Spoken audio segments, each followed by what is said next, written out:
Hey everyone, since both classes pretty much got through or did get through social influence, I'm just recording this to give you a quick review and for B-Day to give you guys a little bit of a heads up on some of the terminology that you need to know.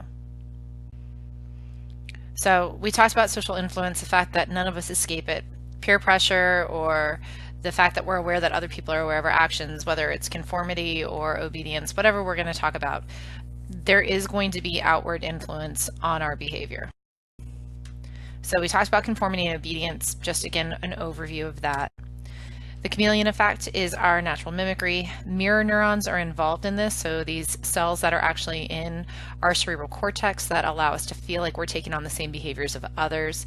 It's our natural mimicry, and it also helps us empathize. Again, research that proves that point. Conformity, you need to know Solomon Asch and his experiment. Again, about a third of the time we will conform, but there are certain circumstances that allow for conformity to increase. Again, it has to be an entire group versus you, not you versus another person. The group has to be unanimous in their decision, and you have to actually be observed with your decision making. So they have to be able to see what decision that you make that runs counter to the group's decision. Asch's original experiment, again, standard line, he would have had 4 or 5 confederates that all would have picked the wrong answer. The last person in the group would have actually been the research subject, and the question is, did they stand on their own and go with what they thought, or did they go with the group? A third of the time, the subjects would actually conform to the group. 2 major reasons: normative conformity, the other informational conformity. Normative conformity, you want to feel normal. Informational conformity, you feel like you lack information or the group knows more than you. Here are all the reasons that conformity may increase. Again, the group has to be unanimous. There has to be at least 3 people, so 2 against 1 or more. You have no real prior commitment or response. Really big one, the group has to observe your behavior. Asch found that if people were able to write their answers down, that the conformity dropped off almost entirely. So normative social influence, again, the fact that we want to just be seen as normal or just not be the center of it. Informational social influence, the fact that you believe that the group has either more information or you're willing to accept their opinions in place of your own. The modernization of Asch's experiment is important. So Robert Barron and colleagues in '96 showed that if you can mess with the constraints somewhat, make it easy or difficult, important or unimportant, it can actually change the amount of conformity. Again, if it was very easy and unimportant, if the answer was right, people rarely conformed. However, if it was very important and very difficult, conformity actually went up to over about 50%. So here you go again. The highest conformity was when the person had less than half a second to really kind of look, and they were told that it was a very important decision that they were going to be streamlining police procedures. In that case, they looked to the group to see if anyone else had more information than them. And again, important and difficult conformed about half of the time. Important and easy, they rarely conformed. Unimportant, they were really just kind of the baseline for Asch's original experiment. Stanley Milgram, you need to know him for his obedience. And again, the question of, would you shock a man with a known heart condition? Of course you couldn't ask that. People would give you a socially desirable response. Milgram sat there and said, all right, I can't ask that, so I need to deceive them. Remember the ethical way that deception works in experimentation. You can deceive as long at the very end of any experiment you debrief and you fully debrief the person. So informed consent comes first, debriefing is last. That up. And then what we know with Milgram's experiment, especially if it was someone that you felt was a trusted authority, so in this case the researcher, they conformed almost about 2/3 of the time, so 65% give or take depending on the research. So 65 obeyed, going to the point where they felt that the person may have actually been unconscious or they may have killed them. And again, this is why Milgram's experiment, because it did cause psychological harm to the subjects, is considered unethical. But again, this is that idea that we'll listen to an authority figure, especially a trusted one. Group support can reduce this, but it has to be, again, unanimous, and often it has to be more than just you and another person. The larger the group supporting your decision, the more likely it is that you're going to stand by your decision. It's important, however, to also realize that a third of the individuals in Milgram's study didn't conform or obey to the demands of the researcher. So the individual still is important. It's just that we need to be aware of the things like wanting to be part of a group, or wanting to obey somebody and give up personal responsibility.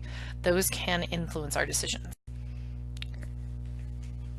That summation again of the Asch and the Milgram experiments, that people will obey the group and they'll obey an authority figure, a third to conformity and about 2/3 to obedience. However, the big thing is that this helps explain why some people, while they would say in an independent kind of isolated situation that they would never act in a certain way, if social influence becomes part of it, their guesses about how they may behave may not always be entirely accurate. When we look at group influence, I gave you guys a whole bunch of questions like, do you run faster when you're alone or when there's other people observing you? Do you do the same amount of group work when your contribution to the group will neither improve nor damage the group entirely? So it's really more of what we'd call dispensable. What happens? We need to look at some terminology from here that you guys need to know. So the first instance is called social facilitation. This one is that you improve when you are being observed by others. So the big thing with social facilitation, it has to be a behavior that you do well. So it's either very simple or you do it well, and it's in the presence of other people that you actually want to impress. So if it's a well-learned activity that you have mastered, you're going to do it better when you're with your home field advantage or you're in front of people that are going to be favorable to you. And then if it's something very easy. So difficult tasks do not get enhanced with social facilitation, but the simple or the well-learned do. So if you are running, you're going to try to run faster when you're in the presence of other people. You may actually have your best time when you're racing, or your best performance when you're actually on stage, even though you may have made errors, prior to. So that's social facilitation. When we're looking at this one, Triplett did the study in 1898, looked at people racing a clock on a bike versus racing others. They again, here's that home field advantage. Talked about that before. Regardless of the number of games, all of them are above 50%, and that has a lot to do with social facilitation. Social loafing is the idea that you may actually turn into what I like to think of as a giant loaf of bread if your contributions to the group will neither hurt it nor enhance it. In other words, if your contribution is dispensable and you think that what you have to offer the group is not going to really be needed, then you may just sit back and let the group pull your weight. A really good example of this is if you are sitting there in an audience and everyone starts to clap, and instead of joining along and clapping very loudly and really kind of slamming your hands together, you kind of golf clap it. You just make a nice little physical gesture that looks like you're clapping, but you're really not adding to the group. That's social loafing. You are letting the group carry you along. When we look at this, it has to be when you feel like your contribution is going to be less worthy. And again, the rest of the group will compensate for this. Another term that you guys need to know is the term de-individuation. And you heard Zimbardo talk about this. He said that the prisoners did not want to be de-individuated in the video. And the entire idea is that de-individuation is the loss of self-awareness, the loss of who you are. So in a prison situation, de-individuation comes with the fact that you all wear the same uniform and you lose your name and you become a number. And so you may, in that situation, act differently than you normally would because you're no longer an individual.